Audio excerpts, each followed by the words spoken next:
Assalamualaikum warahmatullahi wabarakatuh. Halo, nama saya Rafizan Abdillah dari kelas 10 Sija dan saya bersekolah di SMK 1 Jakarta. Di sini saya akan mengenalkan web project akhir tugas pemrograman saya di semester 2 ini. Setelah saya banyak belajar bahasa pemrograman di JavaScript, saya ingin menuangkan hasil belajar saya pada proyek akhir kali ini dengan menggabungkan HTML dan CSS lalu ditambahkan dengan JavaScript.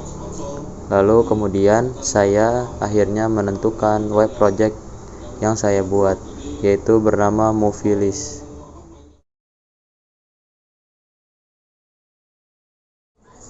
Kenapa saya mengambil Movielist ini sebagai web? Di satu sisi saya memang suka menonton film dan juga gemar analisis film. Di sisi yang lain saya ingin membuat sesuatu yang berbeda karena biasanya web film untuk menonton atau melihat trailer, tetapi di website list film ini atau Movielist ini hanya menyimpan list film saja untuk ditonton. Karena sudah banyak aplikasi yang mendukung dan mensupport untuk menonton filmnya. Nah, saya di sini Movielist berfungsi sebagai menyimpan list dan mengatur agar user ingin menonton film terlebih dahulu, seperti tata caranya atau mungkin urutannya. Oke, dimulai preview webnya.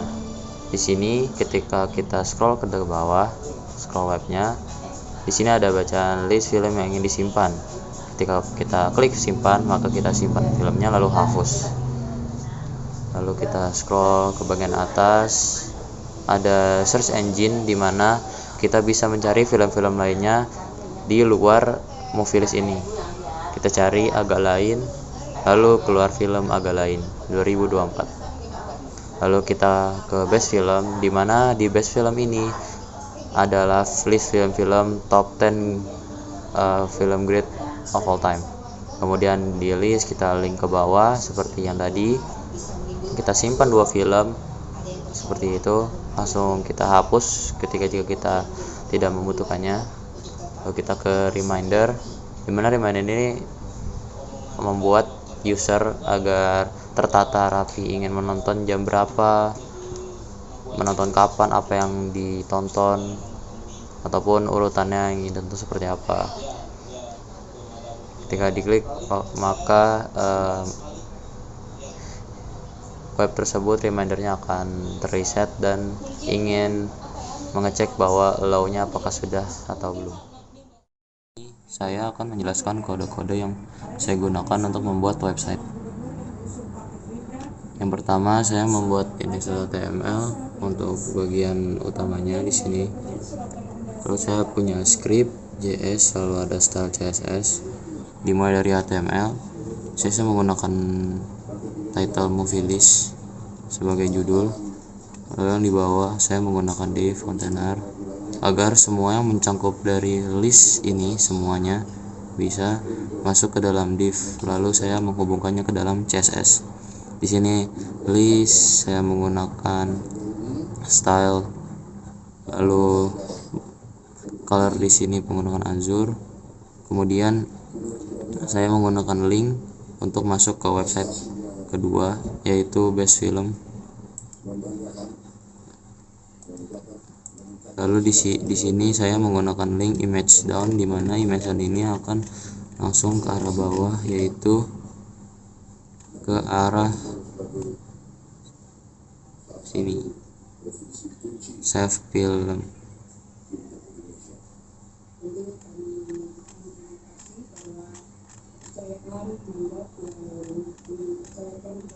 Lalu di sini juga sama seperti yang tadi, ada link yang bertujuan untuk saya bisa melakukan link ke dalam website yang berbeda. Yang pertama saya buka dengan H1, yaitu welcome to Movielist di sini. Kemudian saya menggunakan paragraf, lalu saya menggunakan bold dengan tulisan seperti ini. Lalu saya membuat H1 di mana Di sini saya ingin membuat search engine dari film tersebut. Jadi film lainnya yang ingin kamu search, di sini saya menggunakan form tentunya untuk melakukan input type yaitu teks, menggunakan ID movie yang terhubung dengan CSS, kemudian on submit yang terhubung dengan script JS. Lalu ke bawah yaitu sudah masuk ke dalam list film, saya membungkusnya dengan div dengan kelas film, dengan kelas yang bernama film list. Kemudian saya membuat lagi div dengan kelas yang bernama film item untuk memanggil si CSS tersebut.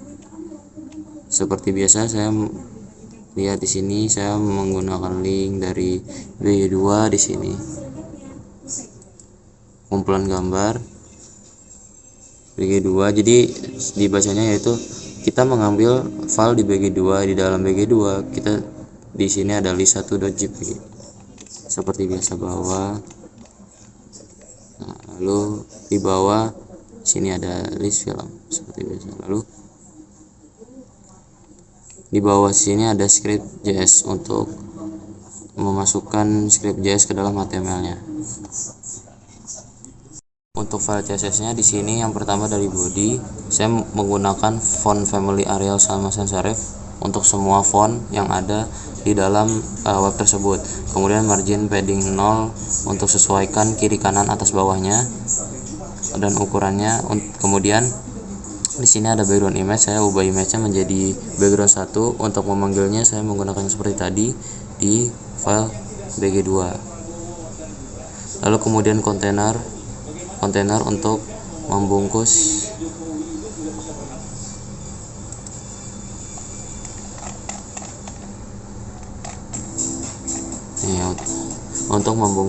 halaman div kontainer yaitu kontainer dalam link ini atau navbar.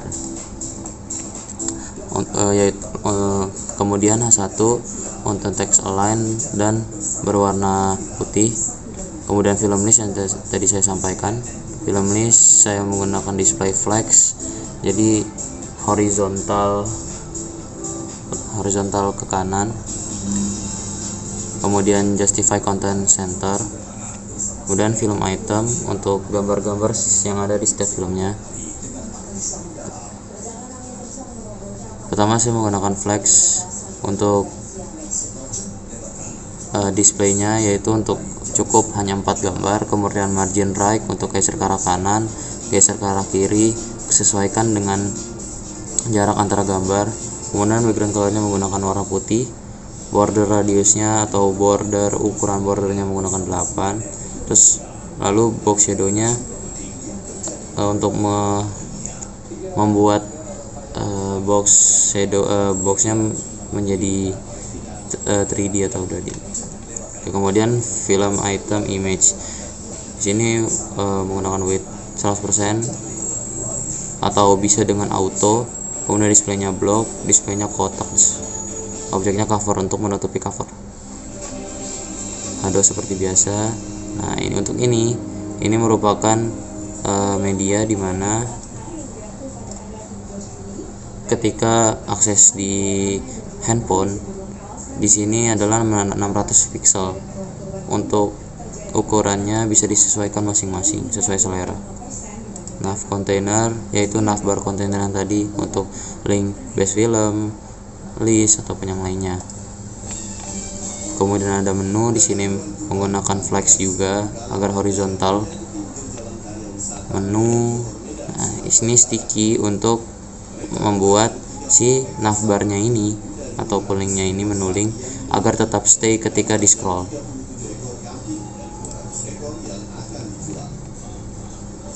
Ini menu LI atau menu list di bagian link menggunakan position relatif, displaynya inline blocks, paddingnya colornya warna ini, text decorationnya none agar hrefnya tidak berwarna biru, dan sessionnya sheet index 1. Satu teks RGBA. Oke.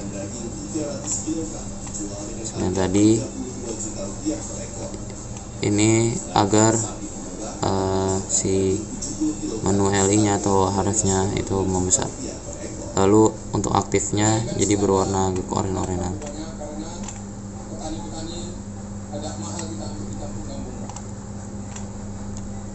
Ini untuk paragraf yang di awal, ini juga sama. Button untuk dipencet simpan untuk film, lalu button hover ketika dipencet berwarna abu-abu. Lalu input type text di sini untuk menggunakan CSS di search engine itu sendiri. Untuk kode JavaScript dimulai dari window on scroll di sini agar navbarnya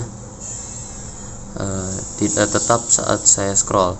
Di sini saya menggunakan Windows on scroll function untuk memanggil my function.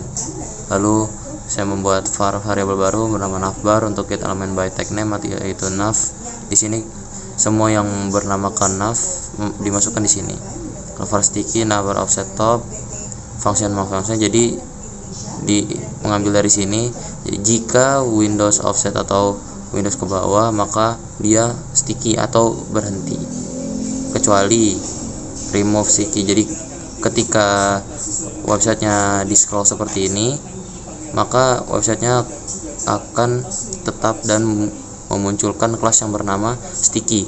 Ketika websitenya atau navbar tetap di atas seperti ini, diam saja tidak di scroll, maka sticky-nya tidak muncul. Lalu ke bawah ini sama. Nah, untuk search engine di sini saya menggunakan function lagi, function search IMDb. Jadi di sini menggunakan parameter event, di mana event.prevent default.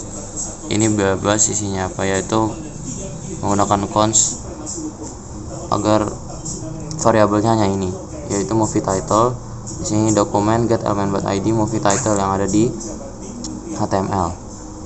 IMDb search URL, di sini saya mencantumkan IMDb URL untuk bagian search saja. Movie title. Window open, jika windownya linknya dibuka, linknya di search, maka dia akan search URL, kita masuk ke sini, lalu kemudian memberikan tab baru di sini. Selanjutnya yaitu const film list, yaitu variabel const, yaitu hanya satu digunakan untuk memilih film item. Lalu ini code dimana untuk menyimpan film yang ada di web tersebut. Film list for each film. Ini kita bisa lihat film.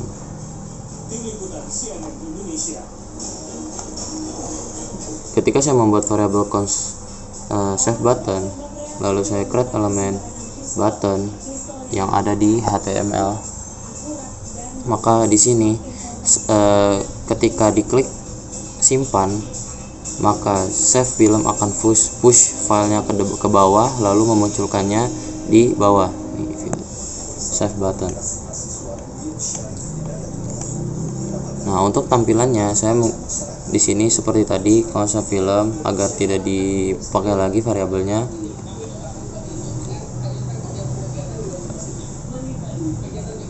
Get film ini cons original image. Nah, untuk memunculkannya lagi, saya memasukkan elemen HTML di Java, yaitu film element .inner HTML. Jadi saya memasukkan file HTML di sini, saya image search original image search seperti ini. Jadi yang ada di sini mengikuti yang ada di HTML ini. Ketika disimpan, maka yang muncul gambarnya, ukurannya tetap sama. Lalu membuat hapus. button atau remove button. Untuk remove button di sini cons hapus button dengan film elemen query selector di sini hapus button. Oke. Lalu di hapus film ini ketika diklik film akan di remove. Ini seperti tadi ketika buat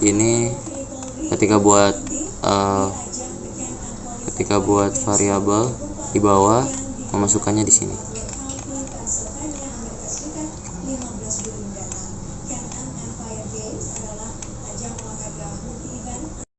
Untuk di bagian reminder atau yang tadi reminder website, di sini saya menambahkan index HTML lagi untuk bisa di deploy. Lalu kemudian di sini saya samakan yaitu style CSS yang bernama style CSS. Untuk title saya di sini buat dengan reminder film. Lalu masuk ke bagian body. Di body saya membuat div dengan kelas yang bernamakan nav container, yaitu untuk navbar menu seperti yang tadi di web utama. Di sini ada list, kemudian di sini ada movie list, yaitu untuk logo nama websitenya. Kemudian di sini ada menu. Untuk back, yaitu untuk kembali ke halaman utama, di sini menggunakan href, lalu berkelanjutan dengan link di sini. Lanjut ke bagian bawah, saya menggunakan br untuk mengasihi jarak dari menu ke bagian kontainer bawah dengan membungkus kontainer agar semua elemen yang ada di sini masuk ke dalam div yang saya buat agar lebih rapih dan tersusun. Itu yang pertama, di sini ada kontainer, lalu di dalam div ada h1, kemudian di dalam div ada div lagi yaitu div reminder form. Ya, ada label menggunakan untuk film, input type-nya text. Di label form film yaitu film, input type-nya itu text menggunakan placeholder yaitu di sini nama film. Time. Jadi ketika diklik ada set reminder dari JavaScript. Untuk file stylus CSS di bagian reminder, yaitu untuk bagian body saya samakan dengan di main website, yaitu yang pertama ada font family Arial sans serif. Untuk semua teks yang ada di web menggunakan Arial dan sans serif. Background color putih, margin padding untuk sesuaikan atas bawah, kanan dan kiri. Yaitu background image saya menggunakan URL background 1 yang ada di sini. Saya memanggil background 1. Kemudian untuk kontainer yang saya tadi bilang untuk div, saya menggunakan max width 600 pixel untuk kontainernya. Lalu jadi border yang saya buat sebesar 600 pixel, margin 50 px auto, jadi atasnya 50 px, sisanya auto. Auto itu kiri kanan bawah sama. Background colornya menggunakan putih agak pudar, lalu menggunakan box shadow warna hitam. H1 text align untuk tadi reminder formnya margin top atau untuk geser bagian atas 20 pixel. Displaynya blok kotak.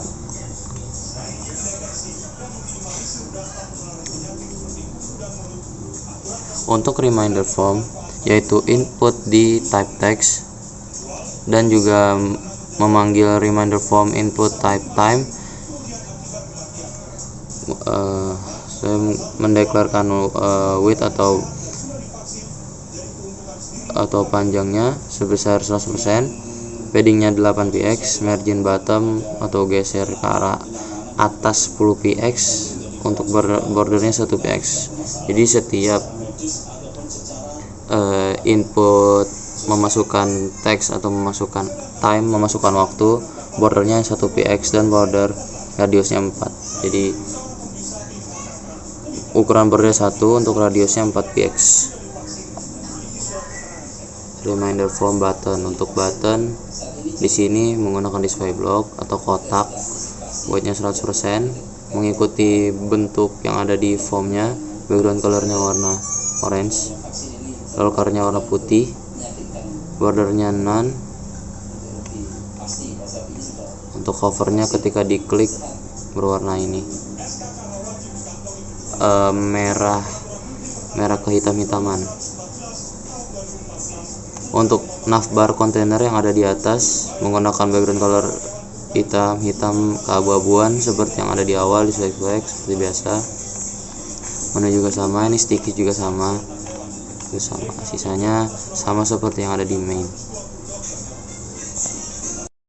Selanjutnya yaitu untuk bagian script.js atau JavaScript. Yang pertama saya membuat function yang bernamakan setReminder, lalu membuat variabel bernamakan movie name, di mana dokumen get element by id untuk memanggil id yaitu movie di html.value. Vartime juga sama. Lalu saya menggunakan logika if else, di mana if movie name.name, jika movie name ini tidak menerima dan juga time ini tidak menerima data, maka alert atau peringatan mohon isi semua kolom atau isi salah satunya yang ada di sini.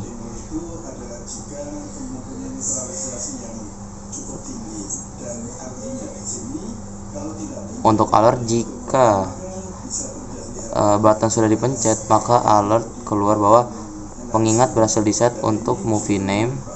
Di sini menggunakan local storage, set item movie name yaitu pada pukul time. Di sini time. Nah, untuk mengecek apakah notification ini support, bisa mengecek di konsol log. Jika sudah berhasil, maka menggunakan logika if else, di mana if notification in window, alert pemberitahuan tidak didukung di browser. Jika checking notification ini tidak ada di Windows atau tidak support di Windows, maka pemberitahuan tidak didukung di browser ini. Tetapi jika notification izinnya berhasil, maka konsol log membuat bahwa notification mengizinkan, lalu membuat notifikasi, create notification movie name dan time. Nah, ini membuat alert ini lagi.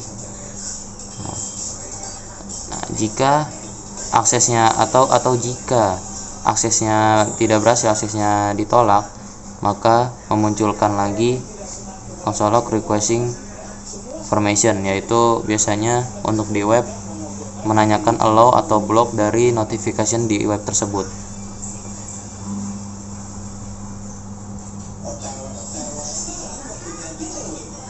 Nah, untuk yang terakhir yaitu ada dokumen.add event listener, lalu membuat function di mana konsol log untuk mengecek bagaimana dokumen dari atas, untuk mengecek notifikasi juga, sama seperti yang tadi. Sekian penjelasan web yang saya jelaskan kepada kalian semua. Jika ada kata-kata yang kurang jelas, mohon dimaafkan. Jika penjelasan kode JavaScript, HTML, dan CSS yang saya jelaskan kurang tepat ataupun ada yang salah, mohon dimaafkan. Sekian dari saya, Arafli Zanabdillah, kelas 10 Sija. Wassalamualaikum warahmatullahi wabarakatuh.